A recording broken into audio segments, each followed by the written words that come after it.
Вітаю всіх! Ви дивитесь черговий випуск програми «Громадська прокуратура» і я її ведучий Віталій Купрій. Сьогодні ми поговоримо про дуже важливі теми. Про те, як наживаються наші посадовці на українському народі. І перша особа, яка покриває фінансові махінації, це президент України Петро Олексійович Порошенко. Але хто ж йому допомагає? Поговоримо про так звані гаманці президента. Валерія Гонтарева – фінансист, банкір, фахівець фондового ринку. У 90-х роках працювала на українській міжбанківській валютній біржі. Пізніше очолювала скарбницю в українській філії французької компанії Société Générale, дочки нідерландського банку ING Bank. У червні 2014 року Валерію Гонтареву призначили на посаду голови Національного банку. Очолювала НБУ вона майже 4 роки. Також із червня 2014 до березня 2018 року була членом Ради національної безпеки і оборони. Макар Пасенюк – керуючий партнер компанії ICU. Протягом 97-98 років працював у київському офісі англійського банку Caspian Security. Потім очолював відділ управління цінних паперів в ING Банк Україна. З 2002 до 2006 року у лондонському офісі ING курував угоди, які проходили в Центральній та Східній Європі. За 4 роки повернувся до України і очолив інвестиційно-банківський підрозділ українського ING. У 2009 році пішов до створеної ним спільно з Валерією Гонтаревою та Костянтином Стеценком компанії Investment Capital Ukraine. ICU – фінансова група, заснована 2006 року та зареєстрована в офшорній зоні на Британських Віргінських островах. Засновниками є Валерія та Олег Гонтареви. Керуючими партнерами є Макар Пасенюк і Костянтин Стеценко. Отже, переходимо до справи. Сьогодні разом з моїми помічниками, фаховими юристами Сергій Кобрин, Світлана Яковлева ми розглянемо питання, хто і як пограбував український народ, користуючись контролем за Національним банком України, можливістю користуватися офшорними схемами виведення капіталу. І перші особи, хто замішаний в цьому, це колишня голова Національного банку України Валерія Гонтарева, а також так званий неофіційний радник по фінансам Петра Олексійовича Порошенка Макар Пасенюк. Ми хочемо зараз запросити в студію і допитати свідка, народного депутата України Ігоря Луценка. Вітаю вас, пане Ігорю. Доброго дня. Я хотів вас запитати перше, що ви можете розказати про цих людей, які я назвав, Валерію Гонтареву, Макара Пасенюка, а також компанію Investment Capital Ukraine, їх стосунки з президентом України? Кожен великий бізнесмен мусить мати своїх бухгалтерів, тих, котрі забезпечують фінансові операції. Отож, Пасенюк і Гонтарева були своїми власними порошенківськими інвестбанкірами. І в основному, що цікаво, їхня інвестиційна компанія ICU спеціалізувалась не просто на інвестиціях Порошенка, на вкладенні грошей Порошенка, а саме на вкладенні грошей Порошенка в російський бізнес на території Російської Федерації. Це була, можна сказати, їхня така особлива спеціалізація. А скажіть, будь ласка, от у нас є запитання від пана Сергія щодо співпраці функціонування цієї компанії всередині України. Дякую.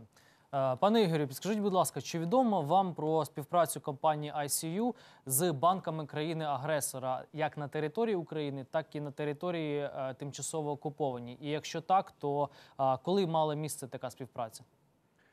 Наскільки мені відомо, співпраця почалася ще до того, як почався, власне, військовий конфлікт. Тобто, по суті, спільний бізнес був з представниками російського, підкреслю, державного Внешторгбанку.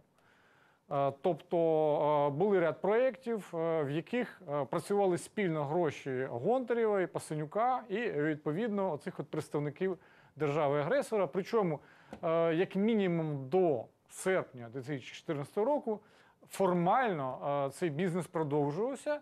Чи продовжується він далі, невідомо, але цілком можна передбачити, що цей строк був набагато більший, ніж до серпня 2014-го. Я, колеги, хотів одну ремарку дати. Я один із співавторів законопроекту про накладення жорстких санкцій проти банків країни-агресора. І, на жаль, зараз не прислухалася наша влада, ніхто із, скажімо, депутатів, які входять в коаліцію, не захотіли це робити. А однозначно Петро Олексійович Порошенко тільки це і робив, щоб сприяв банкам країни-агресора. І сприяв через колишню голову Національного банку України Валерію Гонтареву. Так от в цій ситуації, пане Ігоре, я думаю, що ви знаєте, можу підтвердити, після того, як збанкрутіли багато банків українських, хто зайшов на їх заміну і хто взагалі інвестував в українську економіку гроші? В банківській сфері. Ну, після того, як фактично ринок було очищено шляхом ліквідації майже сотні українських банків, цю нішу заповнили собою банки, зокрема і з російським капіталом. Тобто це Альфа-банк, це інші російські, в тому числі і державні структури, котрі прямим способом пов'язані з адміністрацією Путіна, або ж є його активними прихильниками, яким, наприклад, є пан Фрідман з Альфа-банку. Тобто, фактично, український банківський бізнес було частково, невеликий відсоток знищено діями пана Гонтаревої. Виграв від цього, безумовно, потенційно російський бізнес, оскільки ринок реально був опорожнений цими діями Національного банку України під керівництвом Гонтарева. І це в умовах війни.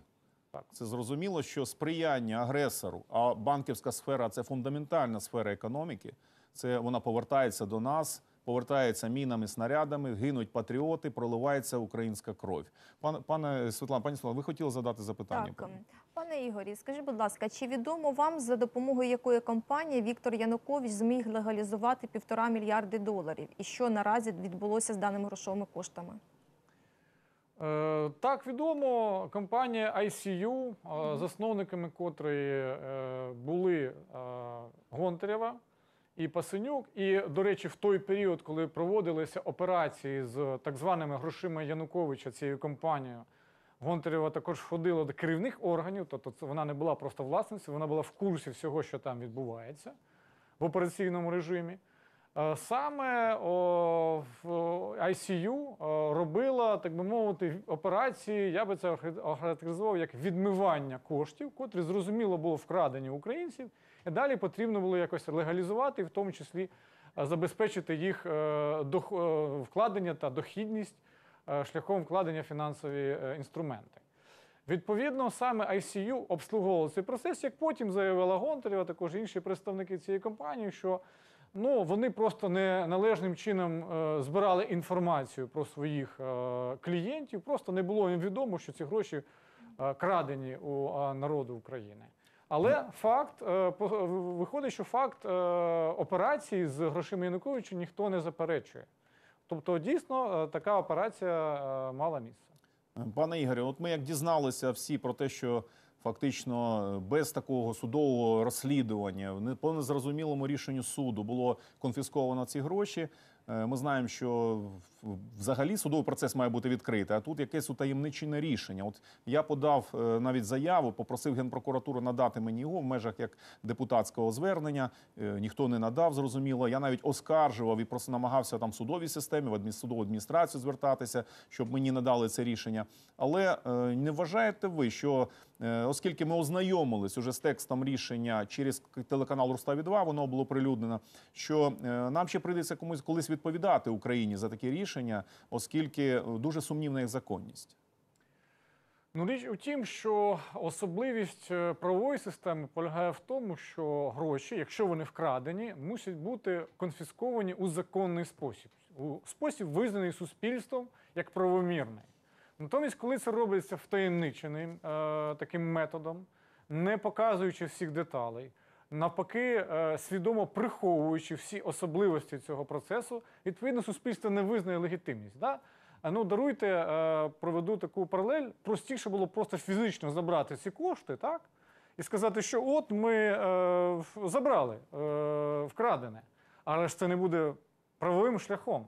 Тому, на жаль, наші правоохоронні органи просто зімітували, зробили видимість законної конфіскації, А щодо самих деталей конфіскації, я дуже не хочу виступати якимось таким поганим прогнозистом, але дійсно ймовірні дуже великі проблеми у майбутньому саме з юридичною чистотою і претензією цих номінальних власників цих коштів до держави України. Ви знаєте, хочу вам задати останнє запитання, не можу його не пов'язати це разом. Ми чули з плівок, так званих плівок пана Онищенка, про те, що президент Порошенко віджимав бізнесу у колишніх там, скажімо, представників партії регіонів, в тому числі хто працював міністрами в уряді Януковича, пан Злочевський, там і Ставицький, різні.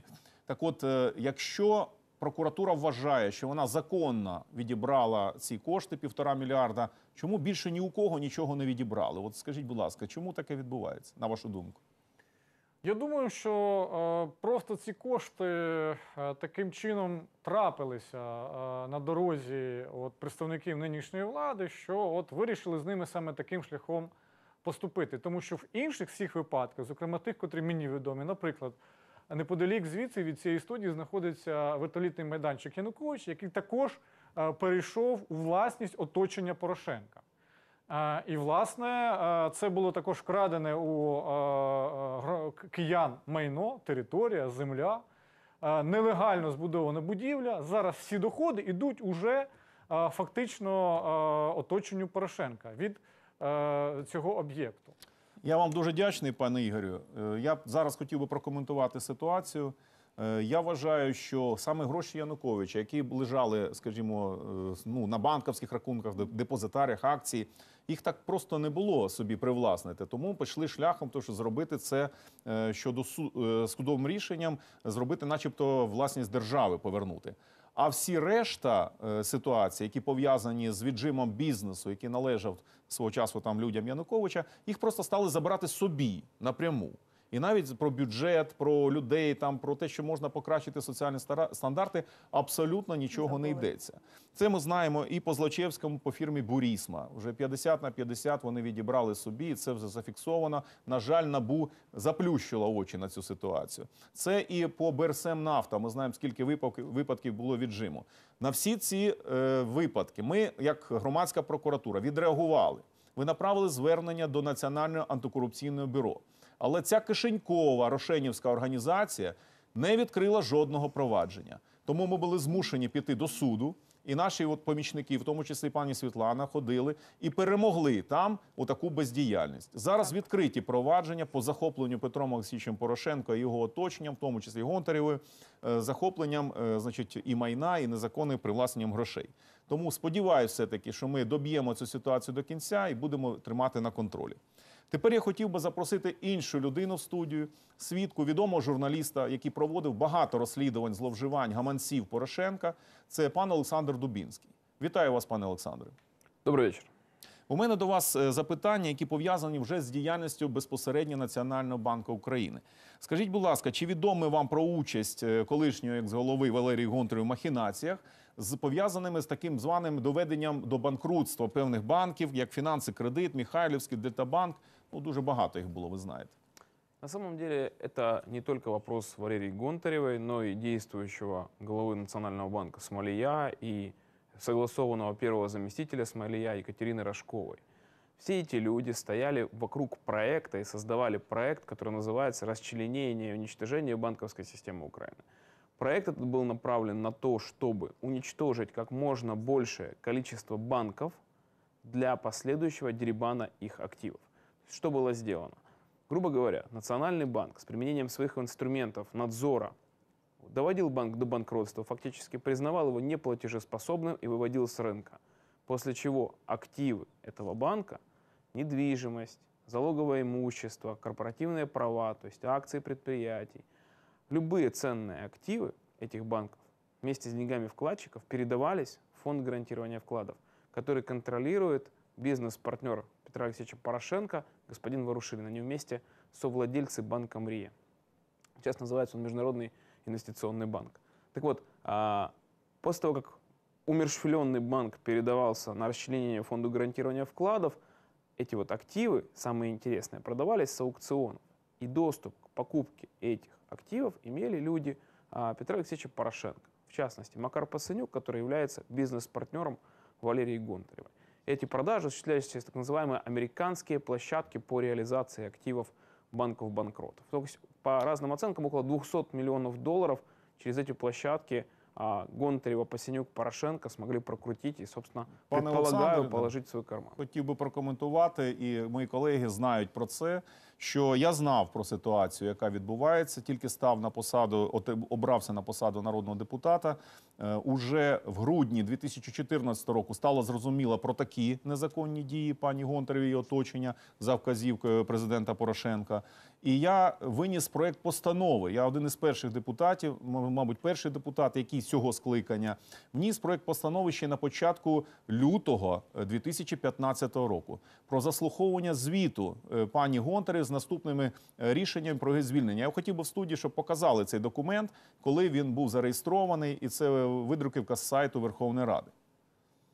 Так от, в цій ситуації, якби Рада відреагувала належним чином, якби Гройсман не був поплічником Порошенка і вніс на розгляд, він тоді був головою Верховної Ради, це питання, ми б не мали б наступних наслідків. А наступні наслідки – це було тотальне пограбування українського народу, і ми це знаємо, коли курс долара був штучно піднятий до позначки, мабуть, до 40 і повернувся назад.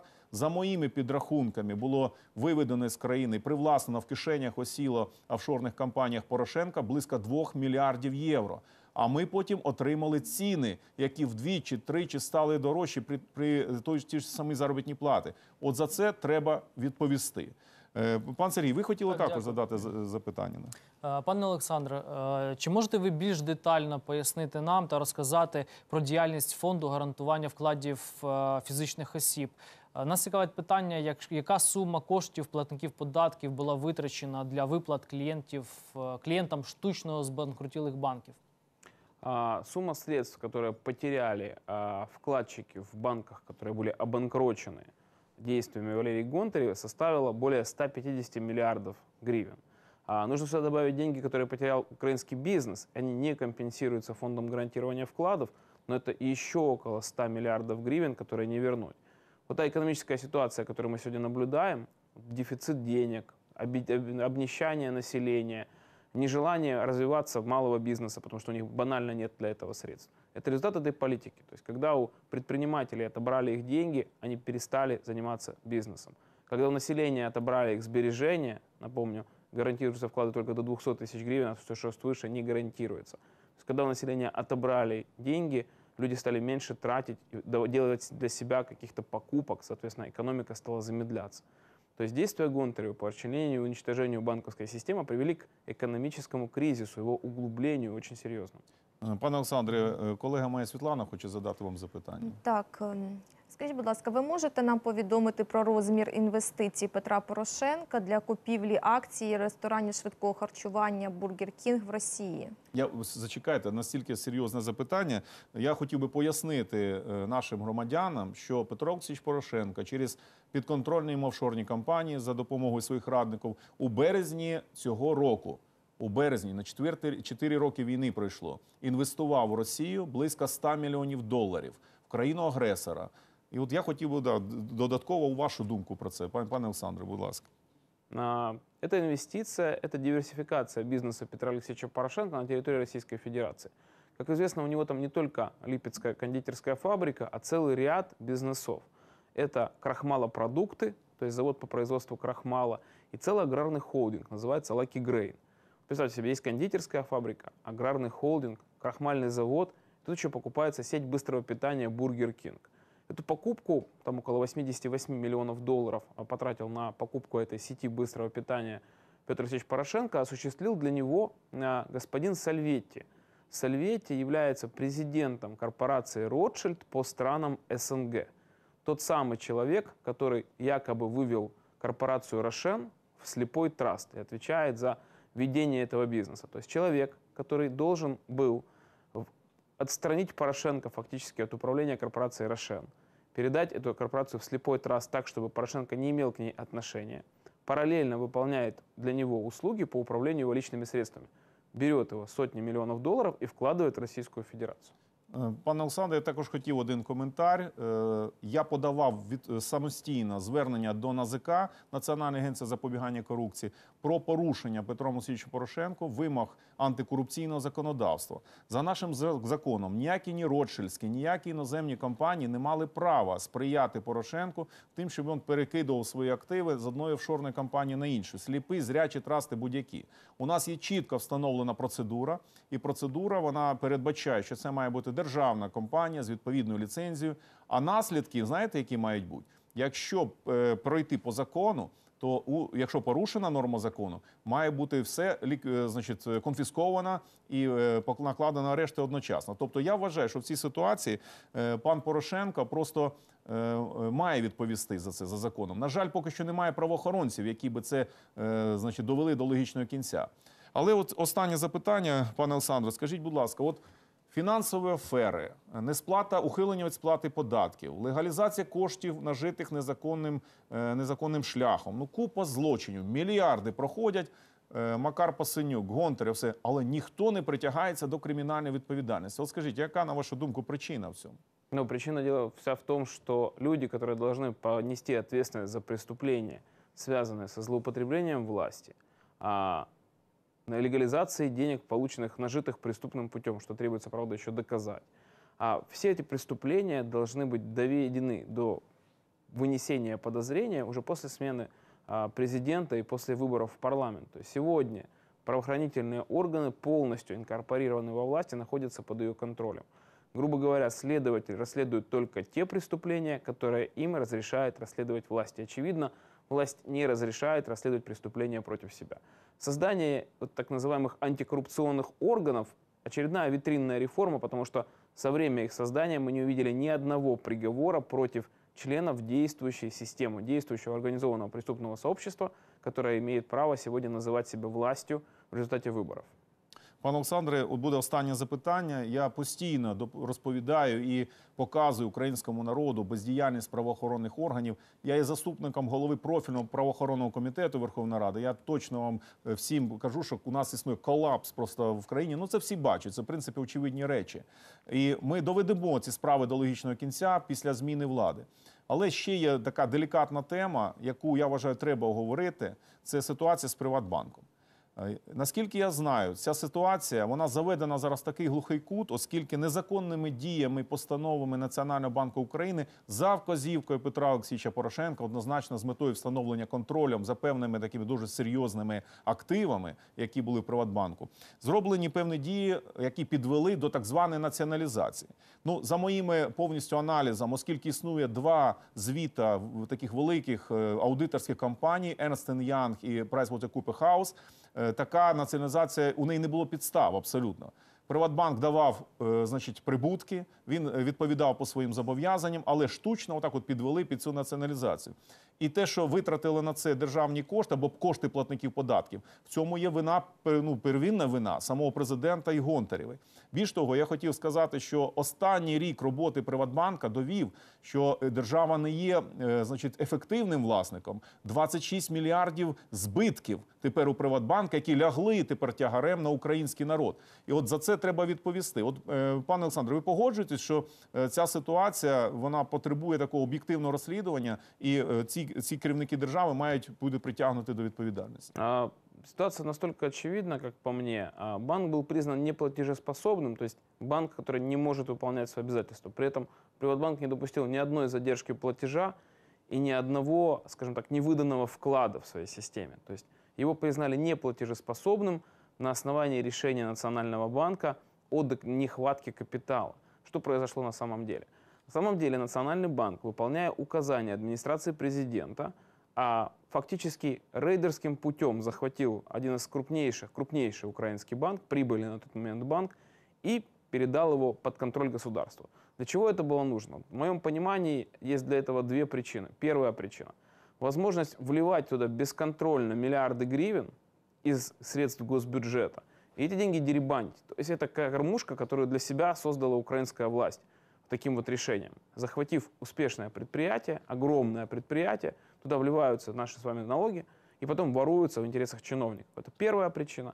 И вторая причина, я думаю, что вторая причина важнее, и это первая причина на самом деле. Это желание Порошенко таким образом в войне с олигархом Игорем Коломойским, ключевым акционером группы «Приват» нанести ему удар. Я вам дуже вдячний, пане Олександр. Я хотів би надати свій висновок після того, що ми почули, скільки мільярдів, я навіть скажу, це не гривень, це вже мільярдів доларів, євро, дуже таких серйозні масштаби. Вони фактично втрачені зараз поки що для українського народу. Я бачу один вихід з цієї ситуації для громадської прокуратури. Ми заходимо у владу, ми міняємо владу, становимося нормальними прокурорами, і перше, що ми зробимо, ми накладаємо арешт на все без виключення майно Петра Олексійовича Порошенка і його посіпак. Це треба зробити. А далі буде правильний судовий процес, об'єктивний, з запрошенням громадськості. Після цього все має бути націоналізовано, і гроші мають піти на те, щоб поповнити і восполнити ці всі збитки. Ви погоджуєтеся зі мною? Так, звичайно. Да. Я вважаю, що нам треба відреагувати, оформити це всі звернення і направити їх в правоохоронні органи. Не будуть розглядати, ми прийдемо і розглянемо. Дякую вам. Ви дивилися програму «Громадська прокуратура». З вами був Віталій Купрій. До побачення.